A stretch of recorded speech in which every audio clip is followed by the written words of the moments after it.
ಅಂಬೇಡ್ಕರ್ ತತ್ವ ರಕ್ಷಣೆ ವೇದಿಕೆ ಇದರ ವತಿಯಿಂದ ನಾವು ನಮ್ಮ ಪರಿಶಿಷ್ಟ ಪಂಗಡ ಮತ್ತು ಬಾಕಿ ಇತರ ಒಂದು ವ್ಯಕ್ತಿ 7 ಮನೆ ಉಂಟು. ಎಲ್ಲಿ ಬಲ್ನಾಡು ಗ್ರಾಮ ಬರ್ತದೆ. ಬಲ್ನಾಡು ಗ್ರಾಮದಲ್ಲಿ ಸಾಧಾರಣ 118 ವರ್ಷದಿಂದ ಭಾರಿ ಶೋಚನೀಯ ವಿಷಯವಾಗಿದೆ. ಯಾಕೆಂದರೆ ರಸ್ತೆ ಒಂದು ಇಲ್ಲ, ಮತ್ತೊಂದು ತೋಡುಂಟು, ಸಣ್ಣ ಮಕ್ಕಳಿದ್ದಾರೆ, ಒಂದು ಅಂಗನವಾಡಿ ಹೋಗುವ ಸಣ್ಣ ಮಕ್ಕಳಿದ್ದಾರೆ. ಈ ಮಳೆಗೆಲ್ಲ ನಡೆದುಕೊಂಡು ಹೋಗುವುದಂದರೆ ಭಾರಿ ಬೇಸರದೊಂದು ವಿಷಯ ಅಂತ ಹೇಳಿದ್ದೇನೆ. ಖಂಡಿತವಾಗಿಯೂ ನಾವು ಮೊನ್ನೆ ಯಾವುದೇ ಒಂದು ಕಂದಾಯ ಅಧಿಕಾರಿಗಳು ನಮಗೆ ಯಾವುದೇ ನಮಗೆ ಸಹಕಾರ ಕೊಡಲಿಲ್ಲ. ಅದಕ್ಕೆ ಬೇಕಾಗಿ ನಾವು ಪೊಲೀಸ್ ಡಿಪಾರ್ಟ್ಮೆಂಟ್ನವರು, ಸಂಪ್ಯೂಟೇಷನ್ನವರು ಅವರು ಒಳ್ಳೆ ಉಸ್ತುವಾರಿ ತೆಗೆದು ಅವರು ತಹಸೀಲ್ದಾರಿಗೆ ಫೋನ್ ಮಾಡಿದರು, AC ಅವರಿಗೆ ಫೋನ್ ಮಾಡಿದರು. ಆದರೂ ಕಂದಾಯ ಇಲಾಖೆಯವರು ಯಾರೂ ನಮಗೆ ಬರಲಿಲ್ಲ. ಯಾಕೆಂದರೆ VAR ಬಂದರು, ಮಾರನೇ ದಿವಸ ನಮಗೆಲ್ಲ ವಾಟರ್ ಕಾಪಿ ಕೊಡ್ತೇನೆ, ರಸ್ತೆ ಮಾಡಿ ಅಂತ ಹೇಳಿದರು. 2 ಪಾರ್ಟಿಯವರಿಂದ 5 ಫೀಟ್ ಅವರಿಂದ ತಗೊಳ್ಳುವ ಅಂತ ಹೇಳಿದರು. ಮಾರನೇ ದಿವಸ ಏನಾದರೂ ದುಡ್ಡಿನ ಅಂಶ ಒಡ್ಡಿ VAR ಏನು ಮಾಡಿದರು ಅಂತಂದ್ರೆ, ನಾವು ತಹಸೀಲ್ದಾರ್ ಮತ್ತು ನಾವು ಜೊತೆಯಲ್ಲಿ ಬರ್ತೇವೆ, ವಾಟರ್ ಕಾಪಿ ಇಟ್ಕೊಂಡೇ ಬರ್ತೇವೆ ಅಂತ. ಎಷ್ಟು ಗಂಟೆಗೆ ಬರ್ತಿದ್ರು? ನನ್ನ ಹತ್ರಲ್ಲ 11 ಗಂಟೆಗೆ ಬರ್ತೇನೆ ಅಂತ ಹೇಳಿದರು. 11 ಗಂಟೆ ಆಯಿತು, 12 ಹೊತ್ತು 3:30 ಗಂಟೆ ಆಯಿತು. 3:30 ಗಂಟೆ ಯಾವುದೇ ಒಂದು ಅಧಿಕಾರಿಗಳು ಬರದ ಕಾರಣ ನಾವು ಅಲ್ಲಿಯ ಜನಗಳು, ಸ್ಥಳೀಯ ಜನಗಳು, ನಮ್ಮ ಮೆಂಬರ್ನವರೆಲ್ಲ ಸೇರಿ ನಾವು ಅಲ್ಲಿ JCB ತಂದು ರಸ್ತೆ ಮಾಡಿದ್ವಿ. ಅದೇ ರೀತಿ ಇದನ್ನು ಸಹ ಮಾಡಲೇಬೇಕಾಗುತ್ತೆ. ನಾನು ಮೊನ್ನೆ DC ಅವರ ತಂದು 3/4 ಗಂಟೆ ಮಾತಾಡಿದ್ದೇನೆ. ಆ ಸಣ್ಣ ಮಗು ಒಂದು ಹೊಳೆಯಲ್ಲಿ ದಾಟುವಾಗ ಆ ಪರಿಸ್ಥಿತಿ ಒಂದು ಶೋಚನೀಯ ವಿಷಯ. ಯಾವುದನ್ನು ನೋಡಿ, ಅಂಗನವಾಡಿ ಮಗು, ಮತ್ತೊಂದು ವೃದ್ಧೆಯವರದ್ದು ನೋಡಿ, ಅದು ಬಲ್ನಾಡು ಅಜಕ್ಕಲ, ಹೌದು ಹೌದು ನೋಡಿ, ಒಂದು ವೃದ್ಧೆಯವರು ಎಷ್ಟು ವರ್ಷ, 90 ವರ್ಷದ, ಅವರು ಆಸ್ಪತ್ರೆಗೆ ನೋಡಿ ಪರಿಸ್ಥಿತಿ ನೋಡಿ ಇವರದೆಲ್ಲ. ಇದು ತೋಡು, ಇದು ಒಳ್ಳೆ ಮಳೆ ಬರುವಾಗ ಅದರಲ್ಲಿ ದಾಟ್ಲಿಕ್ಕೆ ಆಗುತ್ತೆ. ಈ ಸಣ್ಣ ಅಂಗನವಾಡಿ ಮಕ್ಕಳನ್ನು ಅಲ್ಲಿ ಎಲ್ಲ ಕೂಲಿ ಕೆಲಸಕ್ಕೆ ಹೋಗುವರು. ಆ ಕೂಲಿ ಕೆಲಸಕ್ಕೆ ಹೋಗೋರು ಏನು ಮಾಡ್ತಾರೆ ಗೊತ್ತುಂಟ? ಶಾಲೆಗೆ ದಾಟಬೇಕಾದ್ರೆ ಅವರ ಮಕ್ಕಳನ್ನು ಅವರು ಕೂಲಿ ಕೆಲಸಕ್ಕೆ ಹೋಗುವುದಿಲ್ಲ. ಅಂಥ ಶೋಚನೀಯ ವಿಷಯ ಇದು. ಯಾವುದಂತೇಳಿ ನೋಡಬೇಕು. ಇಷ್ಟು ವರ್ಷದಿಂದ ನೋಡಿ, ನಾನೊಂದು ಹೇಳ್ತಾ ಇದ್ದೇನೆ, ಅವರಿಗೆ 97ನಲ್ಲಿ ಯಾವಾಗ ಅವರಿಗೆ ರೆಕಾರ್ಡ್ ಮಂಜೂರಾಗಿದೆ. ಇದಕ್ಕಿಂತ ಮೊದಲೇ ಇವರು ಇದ್ದವರು. ಈ ಅಜ್ಜಿ ಹೇಳ್ತಾರೆ, ನನ್ನೊಟ್ಟಿಗೆ ಹೇಳಿದರು, ಅಜ್ಜಿಯ ಯಾರು ತಂದೆ ಹಾಗಾದರೆ ಎಷ್ಟು ವರ್ಷ ಆಯಿತು ಅಂತಲ್ಲಿ ನೋಡಿ, 92 ವರ್ಷ ಆಯ್ತು ಈ ಅಜ್ಜಿಗೆ ಆಯಿತು. ಅದಕ್ಕಿಂತ ಬಿಫೋರ್ ಒಂದು ತಂದೆಗೆ ಎಷ್ಟು ವರ್ಷ ಆಯಿತು ಅದು ನೋಡಿ. ಅವರ ತಂದೆಗಾಲಿಂದ ಅಜ್ಜನಿಂದ ಅವರು ಅಲ್ಲಿ ಬೆಳೆದವರಂತೆ. ಆದರೂ ಒಂದು ರಸ್ತೆ ಇಲ್ಲ ಅಂತೇಳಿ ಪಂಚಾಯತಿಯವರಿಗೆ ಹೇಳುವಾಗ, ನಾನು ಪಂಚಾಯತಿಗೆ ಸಹ ಮೊನ್ನೆ ಮಾತಾಡಿದ್ದೇನೆ, ಪಂಚಾಯತಿಯವರು ಹೇಳುವಾಗ ಅದು ಕಾಲುದಾರಿ ಉಂಟು ಅಂತ. ಒಂದು ವರ್ಗ ಇರುವುದಿಷ್ಟು ಒಂದು 50 ಮೀಟರ್ ಯಾರು ಕೊಟ್ಟದು? ದರ್ಖಾಸ್ತು ಮಂಜೂರಾಗೋದು ಯಾರಿಗೆ ಆಗೋದು? ಇದು ಹೋಗೋದು ಯಾಕೆ ಗೊತ್ತಾ? ನಾವು ತಡವಾಗಿ ನಾವು ಹೋದರೆ ಏನೋ ಬರ್ತಾರೆ, ಅವರು ಕೋರ್ಟಿಂದ ಸ್ಟೇ ತಗೊಳ್ತಾರೆ. ಮೊನ್ನೆ ನನಗೊಂದು ಆಫರ್ ಬಂತು, ಒಂದು ಲಾಯರು, ನಾನು ನ್ಯಾಯಾಧೀಶರಿಗೆ ದಯವಿಟ್ಟು ಹೇಳೋದು, ಪತ್ರಕರ್ತರಿಗೆ ಹೇಳೋದು, ಇಂಥ ವಿಷಯವನ್ನು ಯಾರು ನ್ಯಾಯಾಧೀಶರು ಯಾರೇ ವ್ಯಕ್ತಿ ಆಗಲಿ ಅಂಥ ಒಂದು ಶೋಚನೀಯ ವಿಷಯ ಇದ್ದರೆ ಅದನ್ನು ಕೂಲಂಕಷರು ಪರಿಶೀಲನೆ ಮಾಡಿ ಮತ್ತೆ ಆ್ಯಕ್ಷನ್ ತಗೊಳ್ಬೇಕು ಅಂತ ಹೇಳ್ತೇನೆ. ನ್ಯಾಯಾಧೀಶರಿಗೆ ಅಷ್ಟು ಅರ್ಥ ಆಗೋದಿಲ್ಲ. ಅವರ ಮನೆಗೊಂದು ಈ ಥರ ಒಂದು ದಾರಿ ಇಲ್ಲದಿದ್ದರೆ ಅವರು ಏನು ಮಾಡ್ತಿದ್ರು? ಸುಮ್ಮನೆಲ್ಲ ನನ್ನ ಮೇಲೆ ಅಪವಾದ ಮಾಡಿದರು. ಹೌದು, ಅವರಿಗೆ ರಸ್ತೆಯವರಿಗೆ ಅಭಿವೃದ್ಧಿ ನನ್ನ ಮೆಂಬರ್ನವರಿಗೆ ಬೇಕು, ಅವರ ಪರಿಶಿಷ್ಟ ಪಂಗಡದವರಿಗೆ ಬೇಕು ಅಂತ ಆಯಿತು. ನಾನು ಏನು ವ್ಯಕ್ತಿ ಮಾಡಿದ್ದೇನೆ? ನಾನು ಏನು ಮಾಡಲಿಲ್ಲ. JCB ಕೇಸ್ ಆಯಿತು, ನನ್ನ ಮೇಲೆ ಕೇಸ್ ಆಯಿತು, ನನ್ನ 2 ಕೇಸ್ ಆಯಿತು. ನಾವು ಸ್ಟೇಷನ್ಗೆ ಅಳೀತಾ ಇರಬೇಕಾ? ಅದೇ ರೀತಿ ಇದು ಸಹ ಆಗ್ತದೆ, ಖಂಡಿತವಾಗಿ ಆಗ್ತದೆ. ಅದಕ್ಕೆ ನಾವು ಹೇಳೋದು, ನಾವು ದಯವಿಟ್ಟು ನಾವು ಪತ್ರಕರ್ತರಿಗೆ ನಾವು ಹೇಳ್ತೇವೆ, ಇದು ನಿಜವಾಗಿ ಯಾವ ಮಂತ್ರಿಗೆ, ಯಾವ ಮುಖ್ಯಮಂತ್ರಿಗೆ ಹೋದರೂ ಏನು ಪ್ರಯೋಜನ ಇಲ್ಲ.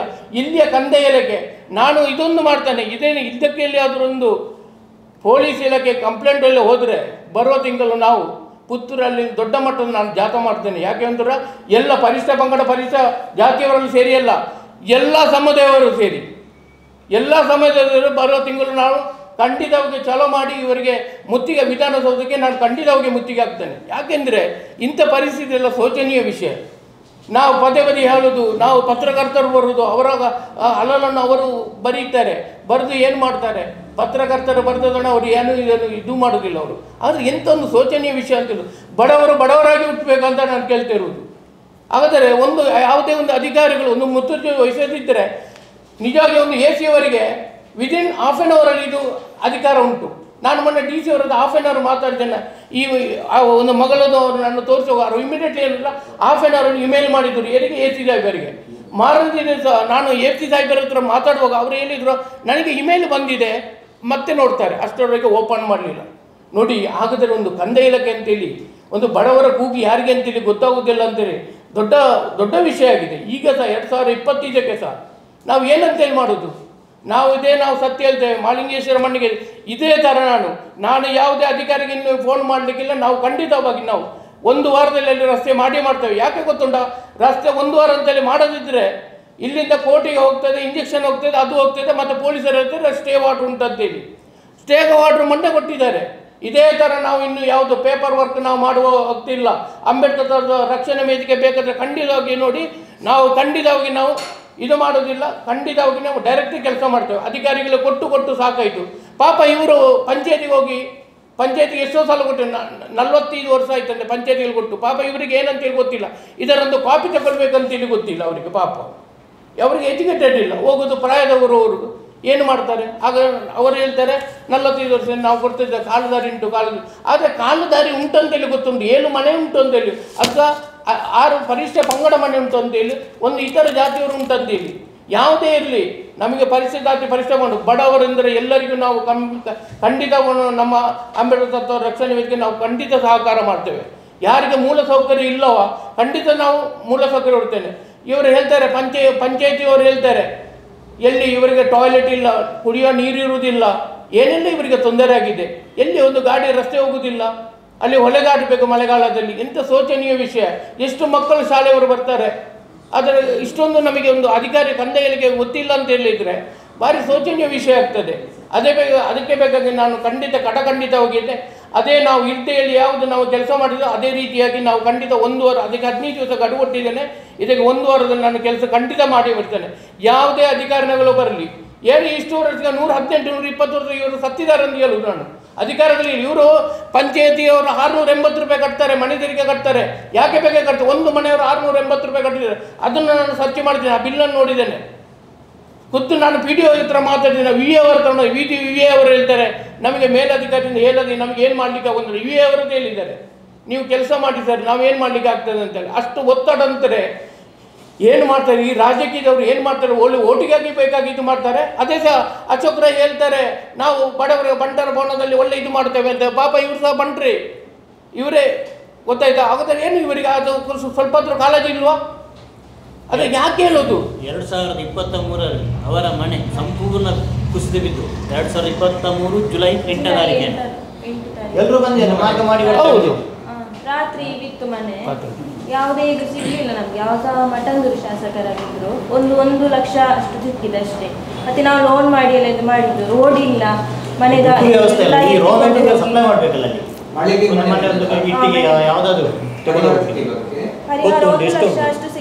1 ಲಕ್ಷ ಸಿಕ್ಕಿದೆ ಸ್ವಾಮಿ. 1 ಲಕ್ಷ ಸಿಕ್ಕಿದೆ. 1 ಲಕ್ಷ ಒಂದು ಕಲ್ಲಿಗೆ ಎಷ್ಟು ರೇಟ್ ಆಗ್ತದೆ? ಅಲ್ಲಿಂದ ಇಲ್ಲಿಗೆ ಹೊತ್ತುಕೊಂಡು ಹೋದರೆ 850 ರೂಪಾಯಿ ಅವರಿಗೆ ಸಂಬಳ ಕೊಡಬೇಕು. ಆದಾಗ ಅದಕ್ಕೆ ಸಹ ಇವರ ತಂದೆ ತಾಯಿ ಹೋಗಿ ಇವರ ಅಲಲನ್ನು ಪಂಚಾಯತಿಯಲ್ಲಿ ಹೇಳಿದರು. ಆದರೂ ಯಾವುದೇ ವ್ಯವಸ್ಥೆ ಮಾಡಲಿಲ್ಲ ಪಂಚಾಯತಿಯವರು. 23 ಆದರೆ 25 2 ವರ್ಷ ಆಯಿತು ನೋಡಿ. ಆದರೆ ಯಾವುದೇ ಅಧಿಕಾರಿಗಳು ಓಟಿಗೆ ಮಾತ್ರ ಹೋಗ್ತಾರೆ, ಪಂಚಾಯತಿ ಮುಖಂಡರು ಸಹ ಹೋಗ್ತಾರೆ. ಯಾವುದೇ ಒಂದು MLA ಆಗಿ MP ಆದರೂ ಅಲ್ಲಿಗೆ ಹೋಗ್ತಾರೆ. ಆಗ ಅವರಿಗೆ ಒಳ್ಳೆದಾಟುವುದಿಲ್ಲ, ಏನಿಲ್ಲ. ಅವರು ಭರವಸೆ ಕೊಟ್ಟು ಬರ್ತಾನೆ, ಈ ಸಲ ನಾನು ಗೆದ್ದು ಬಂದರೆ ಖಂಡಿತವಾಗಿ ನಿಮಗೆ ರಸ್ತೆ ಮೂಲಸೌಕರ್ಯ ಮಾಡಿ ಕೊಡ್ತೇನೆ ಅಂತ. ಎಷ್ಟು ವರ್ಷದಿಂದ ಹೇಳ್ತಾ ಇದ್ದಾರೆ. ಇದು ವರ್ಷಿಗೆ ಹೊತ್ತುಕೊಂಡು ಎಲ್ಲ ಹೊತ್ತುಕೊಂಡೇ ಹೋದದ್ದು. ಎಲ್ಲ ಅಲ್ಲಿಂದ ಒಂದು 10 ನಿಮಿಷ ಜಾಸ್ತಿ ಉಂಟು ನಮಗೆ. ಆದರೆ ನೋಡಿ ಈ ಪರಿಸ್ಥಿತಿಯನ್ನು ನೋಡಿ, ಯಾವುದೇ ಒಂದು ಸಂಘಟನೆ ಯಾವುದೇ ಎದುರು ಬೀಳುವುದಿಲ್ಲ. ನಾನು ಖಂಡಿತವಾಗಿ ನೋಡ್ತೇನೆ. 2 ಇದಕ್ಕೆ ಕೊಲನಿಯವರುಂಟು, ಅದು 3 ಕೊಲನಿ, ಮತ್ತೊಂದು 65 ಮನೆಯವರು ಉಂಟು ಕೊಲನಿಯವರು. ಯಾವುದೇ ಒಂದು ಬಹಿಷ್ಕಾರ ಓಟಿಗೆ ಯಾರೇ ಬಂದರೆ, ಯಾವುದೇ ವ್ಯಕ್ತಿಗಳಾಗಲಿ ಬಂದರೆ ಅಲ್ಲಿ ಬಹಿಷ್ಕಾರ ನಾನು ಬ್ಯಾನರ್ ಹಾಕದಿದ್ದರೆ ನಮ್ಮ ಸಂಘಟನೆ ಹೆಸರು ನಾನು ತೆಗಿತೇನೆ. ಯಾಕೆ ಗೊತ್ತುಂಟ? ಇಂಥ ಬೇಸರದ ವಿಷಯ. ಅದಕ್ಕೆ ನಾನು ದಯವಿಟ್ಟು ನಾವು ಪತ್ರಕರ್ತರು ದಯವಿಟ್ಟು ಹೇಳ್ತೇನೆ, ಇದು ಮುಖ್ಯಮಂತ್ರಿ ಹೇಳಿದ್ರು ಏನು ಸುಖ ಇಲ್ಲ, ತಂದೆ ಸಚಿವರಿಗೆ ಹೇಳಿದ್ರು ಸುಖ ಇಲ್ಲ. ಯಾವುದೇ DC ಅಲ್ಲ AC ಅಧಿಕಾರಿ 1.5 ಕಿಲೋಮೀಟರ್ ಉಂಟು. 1.5 ಕಿಲೋಮೀಟರ್. ಹೌದೌದು. ಇದು ಬಲ್ನಾಡ್ ಅಂದ್ರೆ ಬುಳೇರಿಕಟ್ಟೆ ಮುದ್ದೂರೊಡ್ಡಿ ಅಜ್ಜಿಪಾಡಿ ಕನೆಕ್ಟ್ ಆ ಕಡೆಯಿಂದ ಬರ್ತದೆ. ನಮಗೆ ಅಲ್ಲಿ ಗಿರ್ದೆಯಿಂದ ಆಗ್ತದೆ, ಗಿರ್ದೆ ಡ್ಯಾಮ್ಗೆ ಆಗ್ತದೆ, ಅಥವಾ ಈ ಕಡೆ ತೋರಣಗಟ್ಟೆ ಆಗಿ ಈಗ ರೋಡ್ ಯಾವ್ದದ್ದು ನಮ್ಮ ಅಜಕ್ಕಲ ಕೊಂಕಿ ರಸ್ತೆ, ಅದು ಸಾಧಾರಣ ನಮಗೆ ಪುಣಚ್ಚಾಗಿ ಬರ್ಲಿಕ್ಕೂ ಆಗ್ತದೆ. ಈ ಕಡೆ ಬಲ್ನಾಡು ಸಾರಿಯಾ ಈ ರೀತಿಯಿಂದ ಬರ್ಲಿಕ್ಕೆ ಆಗ್ತದೆ. ಅದೇ ರೋಡ್ ಅಲ್ಲ ಅವರಿಗೆ ನೋಡಿ ಮೈನ್ ರೋಡ್ ಅದು ಅಂತ ಹೇಳುದು ಅವರು ಒಳದಾರಿ ಇವರಿಗೆ 1.5 ಕಿಲೋಮೀಟರ್ ಮೈನ್ ರೋಡ್ ಇಂದ ನಿಮಗೆ ಯಾವುದು ನಮಗೆ ಈಗ ನೋಡಿ ಮೊನ್ನೆಯಿಂದ ಇರ್ದೆ ಧೂಮಡ್ಕ ರಸ್ತೆ ಉಂಟಲ್ಲ, ಇರ್ದೆ ಧೂಮಡ್ಕ ಅದು ಹೋಗಿ ಅರ್ಥ ಸ್ಥಳ ಸೇರ್ತದೆ. ಆ ರಸ್ತೆಯಿಂದ ಕೂಡ ದಾಟಿ ಬರ್ಲಿಕ್ಕೆ ಆಗ್ತದೆ. ಡ್ಯಾಮ್ ಇದೆ ಅದೇ ಇರ್ದೆ ಧೂಮಡ್ಕ ಅಂತ ಅಲ್ಲಿಂದ ಹಿಡಿದ್ರೆ ಒಂದು 2.5 ಕಿಲೋಮೀಟರ್ ಉಂಟು ಮೇನ್ ರಸ್ತೆ, ಧೂಮಡ್ಕ ರಸ್ತೆಯಿಂದ ನೋಡಿ. ಅರ್ಥ ಇಲ್ಲ, ಇರ್ದೆ ಧೂಮಡ್ಕ ಸಾಡಕ್ಕೆ ನಾನು ಹೇಳ್ತೇನೆ, ಜಿಲ್ಲಾ ಪರಿಷತ್ ರೋಡಿಂದ 1.5-2 ಕಿಲೋಮೀಟರ್ ಇದೆ ಒಳದಾರಿ. ಎಂಡೆ ಬಡದ ಎಂತ ಅಜಕ್ಕಲ ಅಂತ ಕೊಂಕೆ ಅಂತ ಹೇಳಿ ಅಜಕ್ಕಲ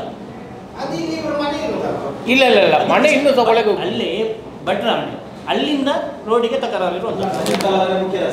ಹೌದೌದು ಅಲ್ಲಿ ಅದೇ ಕೊಂಕೆ ಸಾರಿತಮುಲ್ಲೆ ಅಬರೆಗುರಿ ಇಲ್ಲ. ಕೊಂಕೆ ಕೊಂಕೆ ಅಬರೆಗುರಿಯಿಂದ ಬರೀರಿ ಸರ್. ಪುತ್ತೂರು ತಾಲೂಕು ಅಬರೆಗುರಿಯಲ್ಲಿ 7 ಮನೆಗಳಿವೆ ಆಸ್ಪಾಸಲ್ಲಿ. ಕೊಂಕೆ ಅದೇನೋ 200-400 ಮೀಟರ್ ಡಿಫರೆನ್ಸ್. ಎಷ್ಟು ಜನಸಂಖ್ಯೆ ಇದೆ 7 ಮನೆಯಲ್ಲಿ ಟೋಟಲ್? ಒಂದು 60-70 ಜನಸಂಖ್ಯೆ, 70-80. ಅಲ್ಲಿಂದ 1.5 ಉದ್ದಕ್ಕೆ ನಿಮಗೆ ಕಾಲು ದಾರಿ ಇರುವುದು ಹೊರಗೆ ಬರಲಿಕ್ಕೆ ಅಲ್ವಾ? ಹೊರಗೆ ಬಂದು ಇಲ್ಲಿಗೆ ಸೇರುವುದು ಧೂಮಡ್ಕ ಆ ಕಾಂಪಿಟೇಷನ್ ಜಾಗ ಇದೆ, ಅಲ್ಲಿ ಬಂದು ಸೇರ್ತದೆ. ಈ ರಸ್ತೆ ಸಂಪರ್ಕ ಆದರೆ ಈಗ ಕೆಲವು ಮನೆಗೆ ಅದರಿಂದ ಪ್ರಯೋಜನ ಉಂಟು. ಈಗ ಅವರು ಸುತ್ತು ಬಂದು ಬರ್ತಾರೆ, ನಮಗೆ ಸುತ್ತು ಬಂದು ಬರಲಿಕ್ಕೂ ಅಲ್ಲಿ ರಸ್ತೆ ಇಲ್ಲ. ಗ್ರಾಮ ಪಂಚಾಯತ್ ಬಲ್ನಾಡು ಪಂಚಾಯತಿ ಬರ್ತದೆ. ಹೌದು, ಅಲ್ಲಿಂದ ನಾವು ಬಲ್ನಾಡಿಂದ ಬುಳ್ಳೇರಿಕಟ್ಟೆ ಪಂಚಾಯತಿಗೆ ಬಂದರೆ ಬುಳ್ಳೇರಿಕಟ್ಟೆಯಿಂದ ಸಾರಿಯ ಅಜ್ಜಿಪಾದ ರಸ್ತೆಗೆ ಅಲ್ಲಿ ಕಾಲು ದಾರಿ ಉಂಟು. ಅಲ್ಲಿ ನಡ್ಕೊಂಡು ಬರ್ತಾ ಇದ್ದು ಮೊದಲು 10-20 ವರ್ಷಗಳು ಮಾರ್ಕ್ ಆಗುವ ಮೊದಲು. ಈಗ ಆ ರಸ್ತೆಯನ್ನು ಕೂಡ ಅಲ್ಲಿ ಇನ್ನೊಂದು ಬೇರೆ ದಾರಿ ಮೂಲಕ ಪರಿವರ್ತನೆ ಮಾಡಿ ಪ್ರಯತ್ನ ಮಾಡ್ತಾ ಇದ್ದಾರೆ. ನಾವು ಹೇಳುವುದು ಈಗ ಕಾಲು ದಾರಿಯನ್ನು ಅಲ್ಲ, ದಕ್ಷಿಣ ಕನ್ನಡದಲ್ಲಿ ಇಷ್ಟವರೆಗೆ ಮೂಲಸೌಕರ್ಯ ಯಾರ ಮನೆಗೂ ಇಲ್ಲ. ಬಡವರ ಮನೆಗೆ ಯಾವ ಮನೆಯಲ್ಲಿ ಇಲ್ಲ. ಸುಮ್ಮನೆಲ್ಲಿದ್ದರೆ ಓಟು ಗಿಟ್ಟಿಸ್ತಾರೆ, ಸುಮ್ಮನೆ ಶೋ ಮಾಡ್ತಾರೆ ಅಷ್ಟೇ. ರಾಜ್ಯಕ್ಕೆ ಹೊರದು ಕೆಲಸ ಮಾಡುವವರು ಯಾರು ವ್ಯಕ್ತಿ ಇಲ್ಲ. ನೋಡಿ ಮೊನ್ನೆ ಇತ್ತೀಚೆಗೆ ನೋಡಿದ್ದೀರಾ, ಮೊನ್ನೆ ನೋಡಿ ನಾನೊಂದು ಹೇಳ್ತಾ ಇದ್ದೇನೆ, ಇನ್ನೊಂದು ಕಾಲೋನಿ ಉಂಟು, ಅದು ಸಹ ಇದೇ ಥರ ಆಗಿದೆ. ಅದು ರಸ್ತೆ ನಡ್ಕೊಂಡು ಹೋಗ್ಲಿಕ್ಕೆ ಆಗುದಿಲ್ಲ, ಅಂಥ ಶೋಚನೀಯ ವಿಷಯ ಆಗಿದೆ. ಅದು ಯಾರು ಹೋಗುದಿಲ್ಲ ಅಂತ ನನಗೆ ಕೇಳ್ತಾ ಇರೋದು. ಪಂಚಾಯತಿಯವರು ನೀರಿನ ಬಿಲ್ ತಗೊಳ್ತಾರೆ, ಬಾಕಿ ಥರ ಅವರಿಗೆ ಗೊತ್ತಾಗುದಿಲ್ಲ. ಅಂದರೆ ಮೂಲಸೌಕರ್ಯಕ್ಕೆ ಏನು ಒತ್ತು ಕೊಡಬೇಕಂತ ಗೊತ್ತಿಲ್ಲ. ಇಷ್ಟು ವರ್ಷದಿಂದ 118-120 ವರ್ಷದಿಂದ ಇದೇ ಥರ ಮಾಡ್ತಾರೆ ಅಂದರೆ ಏನು ವಿಷಯ ಅಂತೇಳಿ ನಾನು ಹೇಳ್ತಾ ಇರೋದು. ಹೌದು ಅಲ್ಲಲ್ಲ, ನಾನೊಂದು ಹೇಳ್ತೇನೆ, ಒಂದು 50 ಮೀಟರ್ ಅಷ್ಟು ಅವ್ರದ್ದು ಪಟ್ಟ ಜಾಗ ಮೀನ್ಸ್ ದರಖಾಸ್ತು ಕೊಡೋದು ಸರ್ಕಾರ ಕೊಟ್ಟದ್ದು. ಅದು AC ಅವರಿಗೆ 1/2 ಅವರಲ್ಲಿ ರಸ್ತೆ ಮಾಡಲಿಕ್ಕೆ ಆಗ್ತದೆ. ಇದು AC ಅವರು ಇಲ್ಲಿ ನಿದ್ದೆ ಬಿಡುವುದಿಲ್ಲ. ಅವರಿಗೆ ಮೊನ್ನೆ ಹೇಳಿದ್ದೇನೆ, ಅವರು ಹೇಳ್ತಾರೆ DC ಅವರಿಂದ ಬಂದಿದೆ, ಇಮೇಲ್ ಬಂದಿದೆ ಅಂತ ಮತ್ತೆ ನೋಡ್ತಾರೆ, ವಾಟ್ಸಪ್ ನೋಡ್ತಾರೆ. ಅದು ಏನಂತೇಳಿ ಒಂದು ಬಡವರದ್ದು ಕೂಗು. ಅದು ಸಹ ಅವರ ಹತ್ರ DC ಅವರದ್ದು ನಾನು ಖುದ್ದಾಗಿ 1/2 ಅವರ್ ಮಾತಾಡಿ ಈ ಫೋಟೋವನ್ನು ಸಹ ಕೊಟ್ಟಿದ್ದೇನೆ, ಒಂದು ಫೋಟೋ ಅವರಿಗೆ ಕೊಟ್ಟಿದ್ದೇನೆ. ಇದು ಇಂಥ ಪರಿಸ್ಥಿತಿ ಇದೆ, ಇದನ್ನೊಂದು ಕೂಲಂಕುಷವಾಗಿ ನೀವು ಪರಿಶೀಲನೆ ಮಾಡಬೇಕು ಆಯ್ತು ಅಂತ ಹೇಳಿ. ಅವ್ರದ್ದು ಎಂತ ಹೇಳಿರೋದು ಅದು ಪಂಚಾಯತಿಯಲ್ಲಿ ಹೇಳಿಲ್ಲ. ಪಂಚಾಯತಿಯಲ್ಲಿ 45 ವರ್ಷ ಮುಂಚೆ ಹೇಳಿದೆ. ಯಾಕೆ ಹೇಳ್ತಾರೆ? ಇವರು ಪಾಪ ಅರ್ಜಿ ಕೊಡ್ತಾ ಇರ್ತಾರೆ ಅಷ್ಟೇ, ಮತ್ತೆ ಏನಿಲ್ಲ. ಗ್ರಾಮ ಸಭೆಯಲ್ಲಿ ಏನು ಮಾತಾಡೋದಿಲ್ಲ. ಆದರೆ ನಾನು ಪತ್ರಕರ್ತ ಮತ್ತು TV ಮಾಧ್ಯಮದಲ್ಲಿ ದಯವಿಟ್ಟು ನಾನು ಹೇಳ್ತಿದ್ದೇನೆ, ಇದೊಂದು ಶೋಚನೀಯ ವಿಷಯ. ಯಾವುದೇ ಇರಲಿ, ಒಂದು ಮೂಲಸೌಕರ್ಯದೆಲ್ಲ ಖಂಡಿತ ನಮಗೆ ಯಾವ ಅಚ್ಚೆ ದಿನ ಆಗ್ತದೆ ಅಂತೇಳಿ ನಮಗೆ ಗೊತ್ತಾಗುತ್ತೆ. ಅಲ್ಲ, ಫರ್ದರ್ ಏನಿಲ್ಲ ಸರ್, ನಮ್ಮದೇನದು ಇವತ್ತು ನೋಡಿ ಪ್ರೆಸ್ ಮೀಟಿಂಗ್ ಆಗಿದೆ. 1 ವಾರ ಮುಂಚೆ ನಾನು DC ಅವರಿಗೆ ಕೊಟ್ಟಿದ್ದೇನೆ, ಈ ಆದೇಶ ಕೊಟ್ಟಿದ್ದೇನೆ. ಅವರಿಗೆ ಅಲ್ಲಿದ್ದು ಏನು ಪರಿಶೀಲನೆ ಅಂತೇಳಿ ನಾನು ಹೇಳಿದ್ದೇನೆ. ಅವರು ಇಮಿಡಿಯೇಟ್ಲಿ ಇಮೇಲ್ ಮಾಡಿದ್ರು, ನನ್ನ ಎದುರಿಗೆ ಮಾಡಿದರು. ಆದರೂ ಮಾರನೇ ದಿವಸ ನಾನು AC ಸಾಹೇಬ್ರ ಹತ್ರ ಹೋದೆ. AC ಸಾಹೇಬ್ರ ಮೇಡಮ್ ಹೇಳಿದ್ರು, ನನಗೊಂದು ಇಮೇಲ್ ಬಂದಿದೆ, ಅದು ನೋಡ್ತಾ ಇದ್ದೇನೆ ಅಂತ ಹೇಳಿದರು. ಏನು ನೋಡ್ತಾ ಇರೋದು? ಆದರೆ ನಾವು ಬೆಳಿಗ್ಗೆ 10:45ಕ್ಕೆ ನಾನು DC ಅವರನ್ನು ಮೀಟ್ ಆಗಿದೆ. ಆದರೆ ಮಾರನೇ ದಿವಸ ಒಂದು 12 ಗಂಟೆ 12:15ವರೆಗೆ AC ಅವರಿಗೆ ಗೊತ್ತಿಲ್ಲ ಅಂತ. ಏನು ಅವರು ದಂಡಾಧಿಕಾರಿ ಏನಿದ್ದಾರೆ, ಯಾಕೆ ಸಂಸ್ಕಾರ ಬೇಕಾಗಿ? ಅದಕ್ಕೆ ನಾವು ಯಾವುದೇ ಕಡತವನ್ನು ನಾವು ಇನ್ನೂ ಕೊಡುವುದಿಲ್ಲ, ಯಾವುದೇ ಕಡದಾಗಲಿ.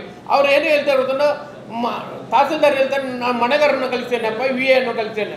VA ಅವರು ಹೇಳ್ತಾರೆ ಸರ್ವೆ ನಂಬರ್ ನೋಡ್ತೇನೆ, ಮತ್ತು ಸ್ಕೆಚ್ ನೋಡ್ತೇನೆ, ಮತ್ತು ತಾಲೂಕು ಸರ್ವೇರಿಗೆ ಕೊಡ್ತೇನೆ ಅಂತೇಳಿ. ಆಗಾಗ 8 ತಿಂಗಳು 9 ತಿಂಗಳು 1 ವರ್ಷ ಏನಾಗ್ತದೆ. 1 ವಾರದ 15 ದಿವಸದಲ್ಲಿ ಇವರಿಗೆ ಸ್ಟೇ ಕಾಪಿ ಸಿಗ್ತದೆ. ಸ್ಟೇ ಕಾಪಿ ಸಿಕ್ಕಿದ್ರೆ ನಮಗೆ ಯಾರಿಗೆ ಮುಟ್ಲಿಕ್ಕೆ ಆಗುತ್ತಿಲ್ಲ. ಮತ್ತು JCB ಹೋದರು, ಅಲ್ಲಿ ಜನಗಳು ಹೋದರು, ಅವರ ಮೇಲೆ ಕೇಸ್ ಆಗಿದೆ. ಇದು ಕೇಸ್ ಆಗೋದು ಇಂಜೆಕ್ಷನ್ ಶೂಟಲ್ಲಿ ನನ್ನ ಮೇಲೆ ಕೇಸ್ ಆಗಿದೆ, ಒಂದು ಏಳು ಪಾರ್ಟಿಯವರ ಮೇಲೆ ಕೇಸ್ ಆಗಿದೆ ಮೊನ್ನೆ ಇತ್ತೀಚೆಗೆ. ಅದೇ ಥರ ಆಗ್ತದೆ. ಅದಕ್ಕೆ ಬೇಕಾಗಿ ನಾನು 1 ವಾರದಲ್ಲಿ ಆ ರಸ್ತೆಯನ್ನು ಖಂಡಿತವಾಗಿ ಮಾಡ್ತೇನೆ. ಅಂಬೇಡ್ಕರ್ ತತ್ವ ರಕ್ಷಣೆ ಯಾವುದಕ್ಕೂ ಜಗ್ಗುವುದಿಲ್ಲ, ಯಾವುದಕ್ಕೂ ಹೆದರುವುದಿಲ್ಲ. ನೀವೇ ಮಾಡ್ತೀರಿ? ನಾನೇ ರೋಡ್ ಖುದ್ದಾಗಿ ಮಾಡ್ತೇನೆ. ಯಾರು ಬರೋದು ಬೇಡ, ಯಾರು ಸರ್ವೇರ್ ಆಗಿ ಯಾರು ಮನೆಗಾರರು ಬಂದರೆ ಏನಿಲ್ಲ. ಅಲ್ಲಿ ಏನಾದರೂ ಹೈಟರ್ ಘಟನೆ ಆದರೆ ಖಂಡಿತ ಅದು ಹೊಣೆ ಅದು ಕಂದಾಯ ಇಲಾಖೆಯವರು. ಪಾಪ ಪೊಲೀಸ್ ಇಲಾಖೆ ನಾನು ಏನು ಬೇಜವಾಬ್ದಾರಿ. ಯಾಕೆ ಜಂಬೂ ಸರ್ ಅವರು ಮೊನ್ನೆ 1-2 ಗಂಟೆ ಜಂಬೂ ಸಾರಿಗೆ ರಸ್ತೆ ನಡ್ಸ್ಕೊಂಡು ಹೋಗ್ಲಿಕ್ಕೆ ಆಗಲಿಲ್ಲ ಮೊನ್ನೆ ವಿಷಯದಲ್ಲಿ. ಇದು ಅದಕ್ಕಿಂತ ಶೋಚನೀಯ ವಿಷಯ. ಆದರೆ ನಾನು ಪೊಲೀಸರನ್ನು ಖಂಡಿತವಾಗಿ ನಾನು ದೂರುವುದಿಲ್ಲ. ಅವರು ತುಂಬ ಸಹಕಾರ ಕೊಟ್ಟಿದ್ದಾರೆ. ಅದಕ್ಕೆ ನಾನು ಹೇಳೋದು, ಮೂಲತಃ ಹೊಣೆ ಒಂದು ರಾಜ್ಯಕ್ಕೆ ಪುಡಾರಿಗಳು ಮತ್ತು ಕಂದಾಯ ಇಲಾಖೆ ಬೇಜವಾಬ್ದಾರಿ ಅಷ್ಟೇ, ಮತ್ತು ಬೇರೆ ಏನಿಲ್ಲ. ಮತ್ತು ಪಂಚಾಯತಿ, ತಾಲೂಕು ಪಂಚಾಯತಿಯವರು ಅವರದ್ದು ಮುತುವರ್ಜಿ ವಹಿಸಬೇಕಿತ್ತು. ಯಾಕೆ ಗೊತ್ತಾ, ಮನೆ ತೆರಿಗೆ ಅವರು ಇದು ಮಾಡ್ತಾ ಇದ್ದಾರೆ. 680-700 ಚಿಲ್ಲರೆಲ್ಲ ಒಂದು ವರ್ಷದಲ್ಲಿ ಕಟ್ತಾ ಇದ್ದಾರೆ. ಅವ್ರಿಗೇನು 7 ಮನೆಗೆ ಆಗೋದ್ರೆ ಎಷ್ಟು ಉಂಟು? ಅದರ ಅಭಿವೃದ್ಧಿ ಬಗ್ಗೆ ಯಾವುದೇ ಮುಖಂಡರು ಸಹ ಕಾಳಜಿ ವಹಿಸುವುದಿಲ್ಲ, ಯಾವುದೇ ಸಂಘಟನೆ ಸಹ ಕಾಳಜಿ ವಹಿಸುವುದಿಲ್ಲ. ಸುಮ್ಮನೆ ಇಲ್ಲದೆ ಹೆಸರಿಗೆ ಮಾತ್ರ ಹೇಳ್ತಾರೆ ಅಷ್ಟೇ ಅಲ್ಲದೆ ಯಾವುದೇ ಕೆಲಸ ಮಾಡೋ ವ್ಯಕ್ತಿ ಇಲ್ಲ. ಅದಕ್ಕೆ ನಾವು 1 ವಾರದಲ್ಲಿ ಈ ಕಾರ್ಯವನ್ನು ಖಂಡಿತವಾಗಿ ನಾವು ಮಾಡಿಯೇ ಮಾಡ್ತೇವೆ. ನೀವು ಮಾಡುವಾಗ ಅದೇ ನೋಡಿದೆಯಲ್ಲ, ನೀವು ಆ ಕಡೆ ಈ ಕಡೆ ಮಾಡ್ತೀರಿ, ತೋಡಿಗೆ ಏನು ಮಾಡ್ತೀರಿ? ಏನು ತೋಡಿಗೆ ನಾವು ಪ್ರಯತ್ನ ಮಾಡ್ತೇವೆ ಸರ್. ಈಗ ಒಮ್ಮೆ ನಾವೀಗ ರಸ್ತೆ ಮಾಡಿಕೊಡ್ತೇವೆ. ಯಾಕೆ ಗೊತ್ತುಂಟ, ಆ ಕಡೆ ಬರ್ತದೆ, ಈ ಕಡೆ ಬರ್ತದೆ. ಈ ಕಡೆ ಬರ್ತದೆ, ಗೊತ್ತಾಯ್ತಾ? ಈಗ ನೋಡಿ, ಇಲ್ಲಿಂದ ತೋಡಿವರೆಗೆ ಒಂದು 100 ಮೀಟರ್ಸ್ ಸಮಥಿಂಗ್, ಅವರದ್ದು 50 ಮೀಟರ್ಸ್ ಪಟ್ಟ ಜಾಗ ಅಂತ ಹೇಳ್ತಾರೆ ಭಟ್ರು, ಗೊತ್ತಾಯ್ತಾ? ಅದಕ್ಕೆ ನೀವು ಎಲ್ಲ ಕುಮ್ಕಿ ಮಿಂಚಿ ಏನು ಸರ್ಕಾರ ಇಷ್ಟರವರೆಗೆ ಇವರನ್ನೆಲ್ಲ ಬಡವರನ್ನೆಲ್ಲ ಏನು ಮಾಡ್ತಿರೋದು, ಅದು ನನ್ನ ವರ್ಗ ಜಾಗ ಅದು ನಿಜವಾಗಿ ವ್ಯಕ್ತಿ ಕುಮ್ಕಿ ಮಿಂಚೋದು ಸರ್ಕಾರ ಅಂತೇಳಿ ಉಂಟು. ಆದರೂ ಉಂಟಲ್ಲ ವರ್ಗ ಜಾಗ ಅಂತೇಳಿ ಹೇಳ್ತೇನೆ, ಒಪ್ಪಿಳ್ತೇನೆ. ಯಾವ ದಕ್ಕಸು ಮಂಜೂರು ಅದು ಸರ್ಕಾರ ಕೊಟ್ಟ ಜಾಗವನ್ನು ದಕ್ಕಸು ಮಂಜೂರು ಮಾಡಿದೆ. ಆ ಭಟ್ರಿಗೆ ಸಾಧಾರಣ 20 ಎಕರೆ ಮೇಲೆ ಉಂಟು. ನಾನು ಅದೇ ಅವರ ಹತ್ರ ಅಲ್ಲಿ ಉಗ್ರಾಣಿಯವರು ಇದ್ದಾರೆ, ಅವರ ಹತ್ರ ಮೊನ್ನೆ ನಾನು ಮಾತಾಡ್ತೇನೆ. 20 ಎಕರೆಯಷ್ಟು ಮೇಲೆ ಜಾಗ ಉಂಟು. ಆದರೆ ಏನು ಇರು ಬಡವರ ಕೂಗೇನೆ ಅವರಿಗೆ ಗೊತ್ತಾಗೋದಿಲ್ಲ. ಹಾಗಾದರೆ ಯಾವುದಾದ್ರೂ ಇದಕ್ಕೆ AC ಕಾರಣ. ಯಾಕೆ ಗೊತ್ತೇನೆ, AC ಅವರಿಗೆ ನಾನು ಅದನ್ನು ಬೆಳ್ಳಾರಲ್ಲಿ ಮಾಡಿದ್ದೇನೆ. 45 ಮನೆ ಇರುವಾಗ AC ಅವರ ಖುದ್ದು ಕೃಷ್ಣಮೂರ್ತಿ ಅವರು AC ಅವರು ಇದ್ದರು. ಅವರು ಒಂದೇ ದಿವಸದಲ್ಲಿ ½ an hour ಅವರು ರಸ್ತೆಯನ್ನು ಮಾರ್ಕಿಂಗ್ ಮಾಡಿ ಹೋಗಿದ್ದಾರೆ. ಅಂಥ ಒಂದು ಅಧಿಕಾರಿಗಳು ಬರಬೇಕು. ಆದರೆ ಬಡವರ ಕೂಗು ನಿಲ್ತದೆ. ಇಲ್ಲದ್ರೆ ಹಚ್ಚೆ ದಿನ ಯಾವಾಗ ಆಗ್ತದೆ? ಮೋದಿಜಿ ಅವರು ಹೇಳ್ತಾರೆ ಹಚ್ಚೆ ದಿನ ಹೇಳ್ತಾರೆ, ಸಿದ್ದರಾಮಯ್ಯ ಹೇಳ್ತಾರೆ ಒಳ್ಳೆದು ಅಂತ. ಮೊನ್ನೆ ನಾನು ನೋಡಿದೆ, ನಾನು ನಿನ್ನೆ ವಾಟ್ಸಪ್ಪಲ್ಲಿ ನೋಡಿದೆ, ಸಿದ್ದರಾಮಯ್ಯರು ಬಂಟ್ರಬಾಣಿಗೆ ಪುತ್ತೂರು ತಾಲೂಕಲ್ಲಿ 3 ಎಕರೆ ಜಾಗ ಕಾದಿರಿಸಿದೆ. ಬೇಡ ಸ್ವಾಮಿ, ನಾವು 3 ಎಕರೆ ಬೇಡ, ಬಂಟ್ರಬಾಣಿಗೆ ಬಂಟ್ರವರು ಇದ್ದಾರಲ್ಲ ಅವರಿಗೆ ರಸ್ತೆ ಕೊಡಿ, ಮೂಲಸೌಕರ್ಯ ಕೊಡಿ ಅಂತ ನಾನು ಹೇಳ್ತಾ ಇದ್ದೇನೆ. ಖಂಡಿತವಾಗಿ ಯಾವುದೇ ಸರ್ಕಾರದಲ್ಲಿ ಏನೇ ಇರಲಿ ಮೂಲಸೌಕರ್ಯ ಇರಲಿ. 3 ಎಕರೆ ಕೊಟ್ಟು ಏನು ಪ್ರಯೋಜನ ಇಲ್ಲ. ಬಂಟ್ರವರು ಸಿಟಿಯಲ್ಲಿ ಕೊಡುವುದಲ್ಲ, ಮೂಲಸೌಕರ್ಯ ಇದೇ ಬಂಟ್ರವರು ಇದ್ದಾರೆ, ಅವ್ರಿಗೆ ಏನು ಕೊಟ್ಟಿಗೆ ಆಗುವುದಿಲ್ಲ. ಅವರೇನು ಮನೆದಿರಿಗೆ ಕಟ್ಟುವುದಿಲ್ಲ. ಯಾಕೆ ಇವರನ್ನು ಇಷ್ಟು ಕೂಗಿ ಹೇಳ್ತಾರೆ? ಇನ್ನು ಇದೇ ನಾನು ಹೇಳ್ತಾ ಇದ್ದೇನೆ, ಇದಕ್ಕೆ ತೊಂದರೆ ಆದರೆ ಬರುವ ತಿಂಗಳು ಖಂಡಿತವಾಗಿ ನಾನು ಮಿನಿ ವಿಧಾನಸೌಧವನ್ನು ನಾವು ಖಂಡಿತವಾಗಿ ಮುತ್ತಿಗೆ ಹಾಕ್ತೇವೆ. ಎಲ್ಲ ಜಾತಿ ವರ್ಗದವರನ್ನು ಸೇರಿಸಿ ಖಂಡಿತವಾಗಿ ನಾನು ಮುತ್ತಿಗೆ ಹಾಕ್ತೇನೆ. ಅದಕ್ಕೆ ಯಾವುದೇ ಮುಲಾಜಿಲ್ಲ. ನಮ್ಮ ಅಂಬೇಡ್ಕರ್ ತತ್ವ ರಕ್ಷಣೆ ವೇದಿಕೆ ಹೇಳಿದ ಮಾತನ್ನು ಖಂಡಿತ ನಾನು ಯಾವುದೇ ಮುದ್ರಜವಿಲ್ಲದೆ ನಾನು ಕೆಲಸ ಮಾಡಿಕೊಡ್ತೇನೆ. ಅದಕ್ಕೆ ಏನು ತೊಂದರೆ ಆದರೂ ನನ್ನ ಮೇಲೆ ಜೈಲಲ್ಲಿ 10 ವರ್ಷ ಕೂತ್ಕೊಂಡು ನಾನು ರೆಡಿ ಇದ್ದೇನೆ. ಅದಕ್ಕೆ ಬೇಕಾಗಿ ನಾನು ಹೇಳ್ತೇನೆ, ಪತ್ರಕರ್ತರಿಗೆ ಎಲ್ಲ TV ಮಾಧ್ಯಮಗಳು ದಯವಿಟ್ಟು ಹೇಳ್ತೇನೆ, ಮೊನ್ನೆ ವಿಷಯದಲ್ಲಿ ಸಂತೋಷ ಆಗಿದೆ. ಯಾಕೆ ಗೊತ್ತುಂಟ, ನಿಮ್ಮ ಮುದ್ರಜ ದಿನ ನೀವು ನಾವು ಹೋರಾಟ ಮಾಡಿದ್ದಕ್ಕೆ, ನೀವು ಆ ಪತ್ರಕರ್ತರು ಎಲ್ಲ ಇದಕ್ಕೆ ಎಲ್ಲರಿಗೆ ಆ ಒಂದು ಮನದಟ್ಟಣೆಯನ್ನು ಕೊಟ್ಟು ಇಂಥ ಶೋಚನೀಯ ವಿಷಯ ಉಂಟು ಅಂತೇಳಿ ನನಗೆ ತುಂಬ ಜನ ವಾಟ್ಸಪ್ ಮಾಡಿದರು.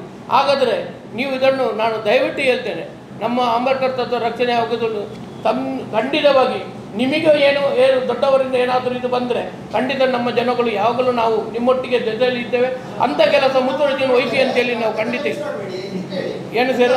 1 ವಾರದಲ್ಲಿ ಈಗ ನೀವು ಅಲ್ಲಿ ರೋಡ್ ಮಾಡ್ತೀವಿ. ಹೌದು ಸರ್. ಮುತ್ತಿಗೆ ಯಾವಾಗ? ಏನು ಮುತ್ತಿಗೆ? ಬರುವ ತಿಂಗಳು ಮುತ್ತಿಗೆ ಖಂಡಿತ ಮಿನಿಗೆ ಮಾಡ್ತೇನೆ. ಅಲ್ಲ ಸರ್, ಇದು ಇನ್ನೂ ಸಹ ಕೆಲಸ ಉಂಟು. ಮುತ್ತಿಗೆ ನಾನು ಒಂದು ಹೇಳ್ತೇನೆ, ಮೊನ್ನೆ ಇರ್ತೇನೆ ನಾನು ಮಾಡಿದ್ದೇನೆ. ಎಷ್ಟು? 13 ಮನೆಯದು, ಇದು 7 ಮನೆಯದು ಸೇರಿ, ಗೊತ್ತಾಯ್ತಾ? ಇದನ್ನು ಎಲ್ಲ ನಾವು ಮೂಲ ಸೌಕರ್ಯ ಮಾಡಿ ಜನಗಳಿಗೆ ತೊಂದರೆ ಮಾಡಿ ನಾನು ಮುತ್ತಿಗೆ ಹಾಕೋದಿಲ್ಲ. ಜನರಿಗೆ ಮೂಲ ಸೌಕರ್ಯ ಕೊಟ್ಟು ಮತ್ತೆ ಮುತ್ತಿಗೆ ಹಾಕ್ತೇನೆ, ಆಯಿತಾ? ನಾವು ಪೇಪರಲ್ಲಿ ದೊಡ್ಡ ಸರ್ ನಾನು ಒಂದು ಹೇಳ್ತೇನೆ, ಬ್ಯಾನರ್ ಹಾಕೋದು ನಮಗೆ ಕೈ ಮುಗಿದು ಬೇಡ. ಅಧ್ಯಕ್ಷರು ಇಂಥ ಕೆಲಸ ಮಾಡಿದ್ದಾರೆ, ಇದು ಮುತ್ತಿಗೆ ಹಾಕಿದ್ದಾರೆ ಅಂತ ನಮಗೆ ಅದೇನು ಬೇಡ. ನಮಗೆ ಗೊತ್ತು, ಕೆಲಸ ಮಾಡಿ ನಾನು ಮಾಡಿಕೊಡ್ತೇನೆ. ಖಂಡಿತ ಹೌದು. ಇದಕ್ಕೆ ಜನಗಳು ಸಹ ನನಗೆ ಬೆಂಬಲ ಕೊಟ್ಟಿದ್ದಾರೆ. ಖಂಡಿತ ಎಷ್ಟೋ ಜನ ಇದ್ದಾರೆ. ಅದು ಒಂದು ಅಲ್ಲದೆ ಎಲ್ಲ ವರ್ಗದವರು ಎಲ್ಲ ಮುಖಂಡರು ನನಗೆ ಜೊತೆಯಾಗಿದ್ದಾರೆ. ಅದಕ್ಕೆ ನಾನು ಬೇಕಾಗಿ ಹೇಳ್ತೇನೆ, ದಯವಿಟ್ಟು ಅದನ್ನು ಬಿಟ್ಟು ಕೊಡುವುದೇ ಇಲ್ಲ. ಏನು ರೋಡ್ ಅದು ಒಂದು ಸಂಗತಿ ಇಲ್ಲ ಸರ್. ಮೂಲಭೂತ ಸೌಕರ್ಯ ಇದು ಶೋಚನೀಯ ವಿಷಯ ಅಂತ. ರೋಡ್ ಹಾಕದಿದ್ದರೆ ಏನು ಮಾಡ್ತಾರೆ ನೋಡಿ, ಇವರಿಗೆ ಏನಾದರೂ ಒಂದು 10 kg ಮೂಟೆ ಅಂತ ರೋಡ್ ಹಾಕಿದ್ರೇನು ಆಯಿತು, 2 ಆಯ್ತಲ್ಲ ಕೆಲಸ ಆಯ್ತಲ್ಲ. ಮೊನ್ನೊಂದು ಇಲ್ಲಿ ಬಂಡವಾಳದಲ್ಲಿ 3 ಕೆಲಸ ಆಯಿತು. ಆದರೆ ನಾವು ನೋಡಿ ಯಾವುದೇ ಪೇಪರ್ ಅಧಿಕಾರಿ ಹೋಗಿ ಮಾತಾಡೋದಿಲ್ಲ. ನಮ್ಮ ಕಷ್ಟವನ್ನು ನಾವು ಕೇಳ್ತೀವಿ. ನನ್ನ ಫೇವರೇಟ್ ನಂದಿನಿ ಚೀಸ್. ಈಗ ಎಲ್ಲರ ಫೇವರೇಟ್ ನಂದಿನಿ ಚೀಸ್. ಸುದ್ದಿ ಚಾನಲ್, ಕ್ಷಣ ಕ್ಷಣದ ಸುದ್ದಿಗಾಗಿ.